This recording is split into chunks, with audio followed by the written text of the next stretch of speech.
নমস্কার। আজকে আমরা শুনব শ্রী শ্রী শারদা মায়ের অমৃত কথা। মাতৃ সমীপে শ্রী শ্রী মা লিখেছেন স্বামী শারদেশানন্দ।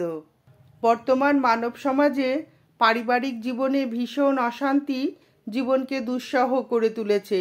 পারিবারিক জীবনে সুখ শান্তি বিশেষভাবে নির্ভর করে মাতৃজাতির ওপর। বর্তমান জগতে মাতৃজাতিকে সেবার আদর্শ শিক্ষা দেবার জন্য, গার্হস্থ্য জীবনে সুখ শান্তি প্রতিষ্ঠার জন্য শ্রী শ্রী মাতা ঠাকুরানীর আদর্শ জীবনের অভিব্যক্তি। ভারতে তথা বিদেশে তার মহতী জীবনের প্রভাব সুস্পষ্ট পরিলক্ষিত হচ্ছে। পবিত্রতম, মধুরতম এবং সুন্দরতম শব্দ হলো মা। অভয়প্রদ, আশাপ্রদ, শান্তিপ্রদ রূপ মাতৃমূর্তি বর্তমান পৃথিবীর অশান্ত মানব হৃদয়ে শান্তিবাড়ি সিঞ্চন করতে ভগবৎ করুণা মাতৃরূপে আবির্ভূতা। দেখাও যাচ্ছে জাতি ধর্ম সম্প্রদায়ের ভেদ বিশ্বস্বাদ ভুলে পৃথিবীর সকল দেশের নরনারী মাতৃদর্শনে ছুটে আসছে, মাতৃচরণে লুটিয়ে পড়ছে।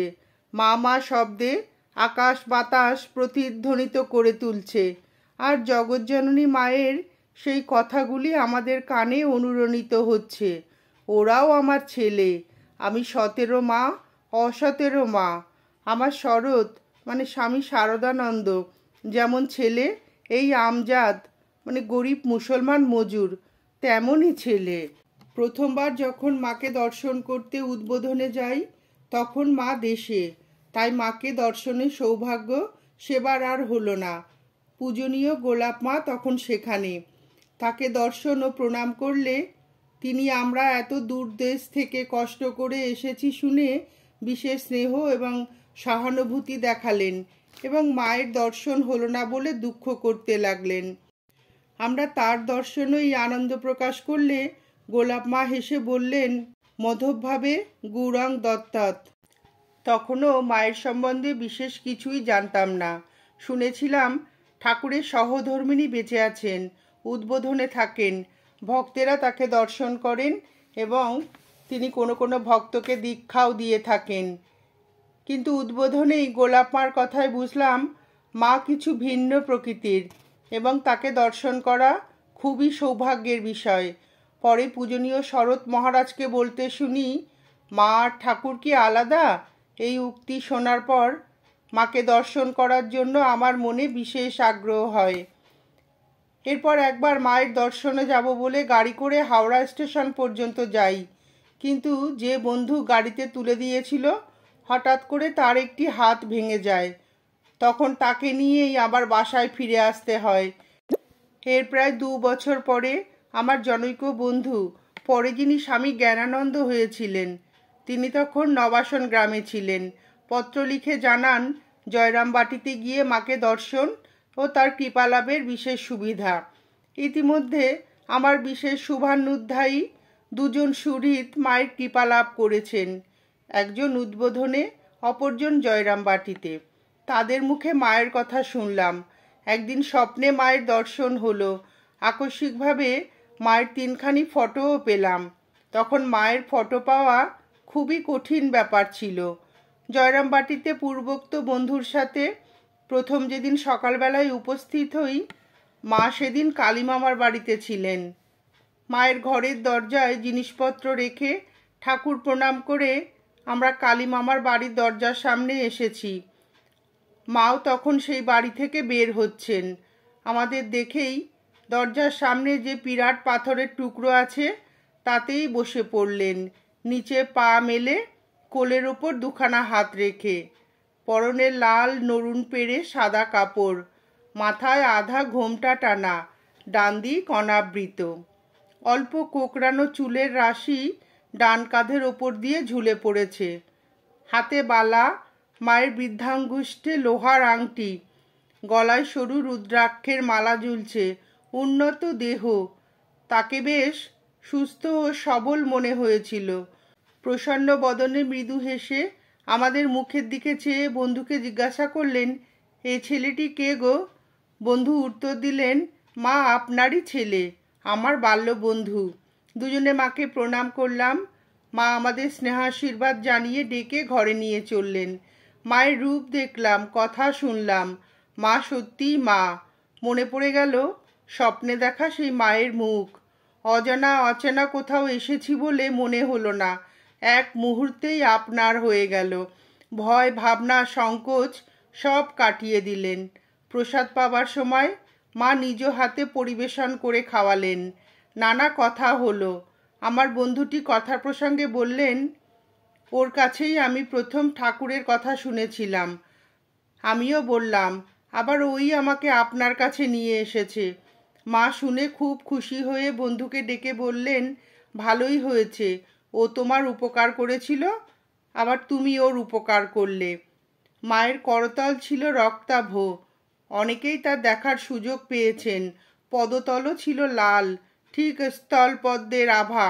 মাথায় ছিল সুদীর্ঘ ঘন এক রাশ কালো চুল, সূক্ষ্ম রেশম সুতোর মতো উজ্জ্বল ও মসৃণ। সামনের দিকটা অল্প কোঁকড়ানো।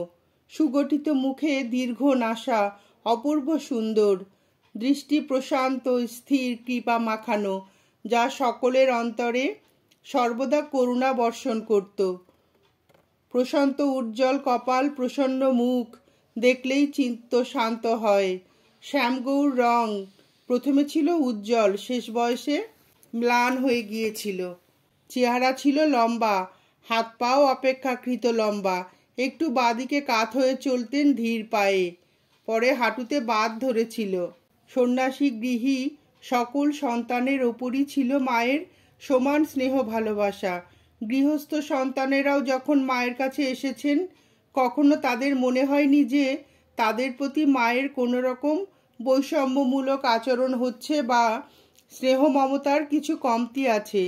মায়ের সহানুভূতি ও সমবেদনা তাদের সুখ দুঃখের সংসার যাত্রায় অন্তরে দুঃখ বেদনা লাঘব করত এবং আনন্দ উৎসাহ বৃদ্ধি করত।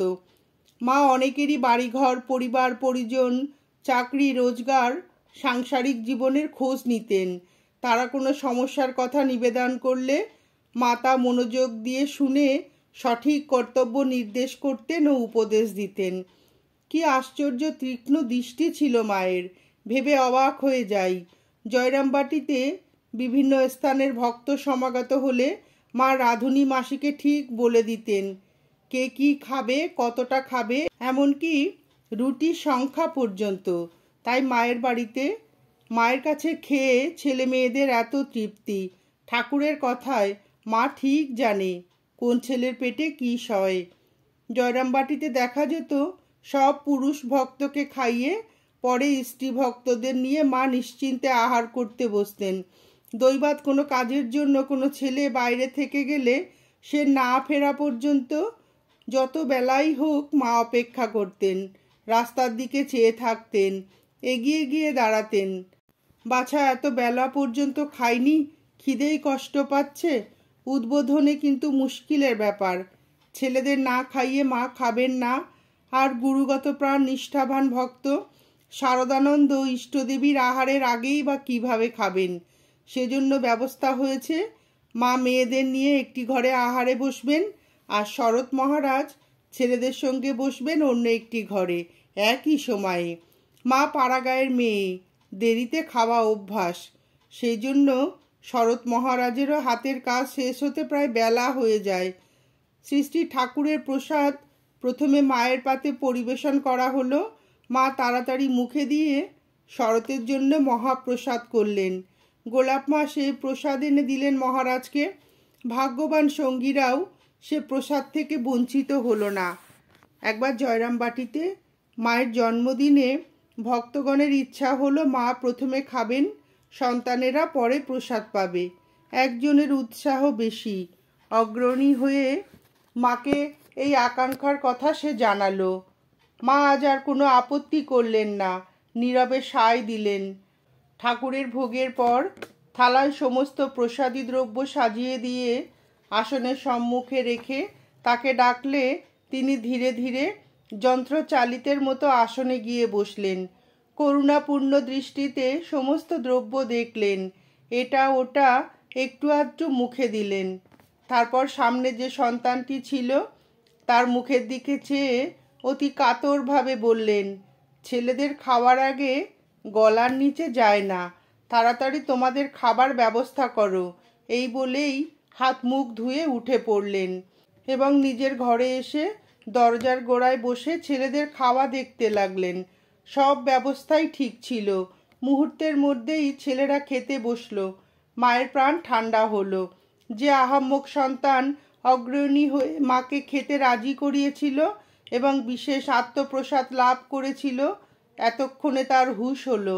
তাই তো, কি কাজ করলাম, আজ মায়ের খাওয়া নষ্ট করলাম। প্রতিদিনের মতো ছেলেদের খাওয়ার ব্যবস্থা আগে করে পরে মেয়েদের সঙ্গে তাকে বসালেই তো ভালো হতো। তিনি নিশ্চিন্ত হয়ে স্বস্তিতে খেতে পারতেন। হায়, ঐশ্বর্যের দাস আমরা, এই মাধুর্য লীলার কথা কি করে বুঝবো? তাকে ঠাকুর দেবতা সাজিয়ে পূজা ভোগরাগের ব্যবস্থা করে নিজেদের ঐশ্বর্য লিপ্সার রসাস্বাদন করি, কিন্তু তিনি সমস্ত ঐশ্বর্যের আবরণ ভেদ করে শুদ্ধ মাধুর্যময় মানুষ শরীর ধারণ করেছেন, আমাদের মা হয়ে এসেছেন তার স্নেহামৃত পান করাবার জন্য। একথা আমরা বিশ্বাস করতেও বুঝতে পারলাম কই? সন্তানদের সুখ স্বাচ্ছন্দ্যের দিকে ছিল মায়ের তীক্ষ্ণ দৃষ্টি। ছেলেদের শুকনো মুখ, দিন বেশ ক্ষীণ শরীর মা দেখতে পারতেন না। তাই উদ্বোধনে ছিল সকলের জন্য প্রতিদিন মাছের ব্যবস্থা, কারণ বাঙালি ছেলেদের মাছ না হলে পেট ভরে না। আহারের পরে সকলেই পান খাবে, তাই মা নিজেই পান সেজে রাখতেন। আবার যারা পান বেশি ভালোবাসত তারা বেশি পেত। ছেলেরা মুখ ভরে পান চিবুচ্ছে দেখলে মা ভারী খুশি হতেন। ছেলেদের সাদা থান ধুতি পরা মায়ের মোটেও পছন্দ ছিল না। ভক্তেরা তাকে অনেক সরু পাড়ওয়ালা কাপড় দিতেন। তার নিজেরই ছিল সামান্যই প্রয়োজন। সেই সব কাপড় মা অকাতরে বিলিয়ে দিতেন ছেলেদের। ছেলেদের মধ্যে কেউ কেউ শৌখিন মা জানতেন। তাকে মিহি সুন্দর পাড় কাপড় দিতেন। যে মোটা ভালোবাসে তাকে তাই দিতেন। কারো কারো কাপড় তাড়াতাড়ি ছিঁড়ে যায়, মা তাকে বেশি কাপড় দিতেন। খাওয়া জল সব ব্যাপারেই যে যেমন চাইতো, যার পেটে যেরূপ সহ্য হয় মা তাকে ঠিক সেই রকমই দিতেন। উদ্বোধনে সন্ন্যাসী ব্রহ্মচারীগণ বিভিন্ন প্রকৃতির, কিন্তু সকলেই মায়ের সন্তান, মায়ের স্নেহের সমান অধিকারী। তাদের সকলেরই খাওয়া পড়া সুখ সুবিধার জন্য মা বিশেষভাবে ভাবতেন। এই প্রসঙ্গে একটা ঘটনার কথা মনে পড়ছে। উদ্বোধনে ডাক্তার মহারাজ স্বামী পূর্ণানন্দজি রাত্রে কোনো দিন ঠিক সময়ে খেতে আসতে পারতেন না এবং সেজন্য গঞ্জনাও ভোগ করতেন। একদিন খুব বেশি দেরি হওয়াতে গঞ্জনা খুব বেশি হলো দেখে মা তাকে আড়ালে ডেকে সস্নেহে এর কারণ জিজ্ঞাসা করলেন। স্বামী পূর্ণানন্দ মায়ের স্নেহের স্পর্শে কেঁদে ফেললেন এবং বললেন, রাজা মহারাজের আদেশ নিত্য 10,000 জপ করবে, সংখ্যা ঠিক রেখে, এবং ভুল হলে প্রথম থেকে পুনরায় জপ করবে। সংখ্যা ভুল হলে জপের ফল রাক্ষসে খেয়ে ফেলে। মা রাক্ষসে খাওয়ার কথা শুনে হেসে উঠলেন এবং বললেন, বাবা, তোমরা ছেলে মানুষ, চঞ্চল মন, একাগ্র চিত্ত হয়ে জপ করবার জন্যই রাখাল এরকম বলেছে। তা বাবা, আমি বলছি, খাবার ঘন্টা বাজলেই তুমি ঠিক সময়ে চলে এসে খাবে। জপের সংখ্যা পূর্ণ না হলেও কোনো দোষ হবে না, পরে আবার সুবিধা মতো জপ করো। মায়ের ভরসা পেয়ে সন্তান নির্ভয় হলেন এবং যথাসময়ে খেতে আসতে লাগলেন। মা প্রতিদিন সকালের পুজোর পর প্রসাদী মিশ্রি শরবত একটু খেতেন। এ তার বরাবরের অভ্যাস। এই ছিল তার সকালের প্রধান জলখাবার, পিত্ত রক্ষা। এইটুকু মুখে দিয়ে মা সন্তানদের জলখাবার খাওয়াতেন। মনে পড়ে জয়রামবাটিতে সেই সুমধুর আহ্বান, বাবা, বেলা হয়েছে, জল খাবে এসো। সেই ডাক এখনো যেন কানে বাজে। প্রাণ ব্যাকুল হয়ে ওঠে। মনে হয় পাখি হয়ে উড়ে যাই সেখানে। সেই বারান্দায় যেখানে আসন বিছিয়ে জলের গ্লাস ও কাশিতে গুড় মুড়ি, পাতায় প্রসাদী ফল মিষ্টি রেখে দরজার দিকে মা চেয়ে আছেন সস্নেহ নয়নে। ব্যগ্র হয়ে বৎসের প্রতীক্ষায় গাভীর ন্যায়। কিন্তু সে ভাগ্য তো আর হবে না। সারা বিশ্ব খুঁজলেও পাওয়া যাবে না সে মাতৃস্নেহ। ছেলেদের জল খাওয়া হয়ে গেলে মেয়েদের খেতে দিয়ে মা নিজেও একটু গ্রহণ করতেন। ভক্তরা যে ফল মিষ্টি আনে তা অপরেই পায়, তিনি সামান্য একটু মুখে দেন মাত্র। অল্প চারিটি মুড়ি তার জল খাবার। পরে দাঁত পড়ে যায়, চিবোতে পারেন না, তাই আঁচলে করে মুড়ি নিয়ে একটা নোড়া দিয়ে গুঁড়িয়ে সেগুলো নেন। আর নবাসনের বউকে ডেকে বলেন, বৌমা দাও তো একটু নুন লঙ্কা। জয়রামবাটিতে মায়ের বাড়ির খাওয়া সাধারণ মধ্যবিত্ত পরিবারের মতো। সকালে মুড়ি, দুপুরে সিদ্ধ মাঝারি চালের ভাত, কলাইয়ের ডাল, পোস্ত, একটা ঝাল তরকারি, একটু টক, কখনো শাক, ডালনা, ভাজা, অন্য কিছুও থাকে অনেক সময়। মাছ একটু প্রায় থাকে। যতদিন শরীর সুস্থ সবল ছিল মা নিজেই রান্না করে পরিবেশন করতেন। পরে আর পারতেন না, কিন্তু প্রথম থেকে শেষ পর্যন্ত খাওয়ার সময় সামনে বসে থেকে দেখতেন আসন, পাতা, জল সব যেন ঠিক মতো হয়, পরিষ্কার পরিচ্ছন্ন। গ্লাসের জল যেন কম বেশি না হয়, পাতা যেন ঠিক আসনের মাঝখানে থাকে। আসনগুলিও ঘন হবে না, দূরেও থাকবে না, সমান ফাঁক ফাঁক। পরিবেশন হচ্ছে, মায়ের সুমধুর আহ্বান ছেলেদের কানে গেল, বাবা বেলা হয়েছে, দেরি হয়ে গেল, তাড়াতাড়ি এসো, পাতে ভাত পড়েছে, খাবে এসো। ছেলেদের একটু দেরি হচ্ছে, হাতের কাজ শেষ না করে আসতে পারছে না। মা পাতা আগলে বসে আঁচল দিয়ে মাছি তাড়াচ্ছেন। ছেলেরা খাচ্ছে, মায়ের চোখে মুখে কি গভীর আনন্দের প্রকাশ।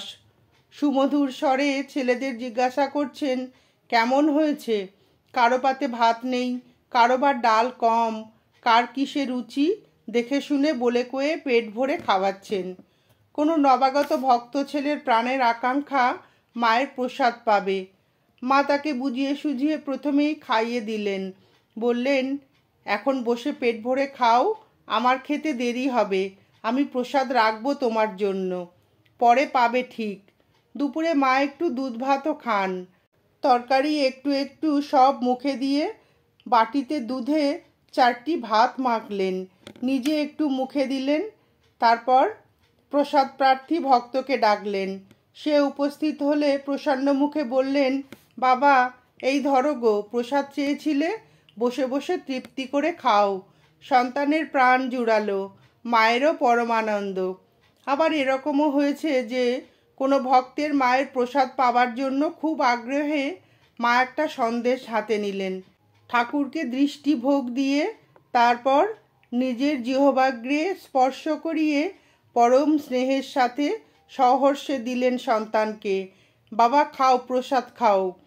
রাতে মায়ের বাড়িতে জয়রামবাটিতে খাওয়া হতো রুটি তরকারি, গুড় ও একটু দুধ। রুটি খুব চমৎকার হয়। মা নিজে হাতে আটা মাখেন, অনেকক্ষণ সময় নিয়ে টিপে টিপে অতি মোলায়েম করে। সন্ধ্যার পর ঠাকুরকে ভোগ দিয়ে সেই খাবার ভালোভাবে ঢাকা দিয়ে কাছে নিয়ে বসে থাকেন, যাতে ঠান্ডা না হয়ে যায়। ছেলেরা একটু রাত হলে খাবে, সন্ধেবেলা ঠাকুরকে ডাকবে, তার স্মরণ করবে। আবার একটু রাত্রি না হলে খিদে পায় না, পেট ভরে খেতে পারবে না, তাই মা প্রতীক্ষা করছেন। মিট মিট করে প্রদীপ জ্বলে, ঠাকুরকে ধূপ দিয়ে প্রণাম করে আলো কমিয়ে দিয়ে মা পা মেলে বসে থাকেন। কোথায় কোন রাজ্যে তার মন বিচরণ করে কে জানে, সব নিস্তব্ধ। মায়ের প্রতিদিনের ঠাকুর পূজার জন্য আমি ফুল বেলপাতা দিয়ে চয়ন করে আনতাম। একদিন তুলসী পাতা আনতে ভুল হওয়ায় মা অতিশয় দুঃখিত হন এবং বলেন, তুলসী আনোনি? তুলসী কত পবিত্র, যাতে দাও শুদ্ধ করে। আমি ব্যস্ত ও দুঃখিত হয়ে তৎক্ষণাৎ তুলসী পাতা এনে দিই এবং তখন থেকে সারা জীবন তুলসীর বিশেষ অনুরাগী হয়ে পড়ি। প্রতিদিনের পূজা শেষে মা মাটিতে মাথা স্পর্শ করে ঠাকুর প্রণাম করতেন। তারপর চরণামৃত পান করার সময় পূজার নির্মাল্য থেকে একটা প্রসাদী তুলসী ও এক টুকরো বেলপাতা মুখে দিতেন। নমস্কার, আজ এ পর্যন্তই। স্বামী শারদেশানন্দজির বর্ণিত শ্রী শ্রী মায়ের অপূর্ব কথা শুনে আপনাদের যদি ভিডিওটি ভালো লেগে থাকে তাহলে একটি লাইক করবেন এবং চ্যানেলটিকে সাবস্ক্রাইব করে পাশে থাকবেন।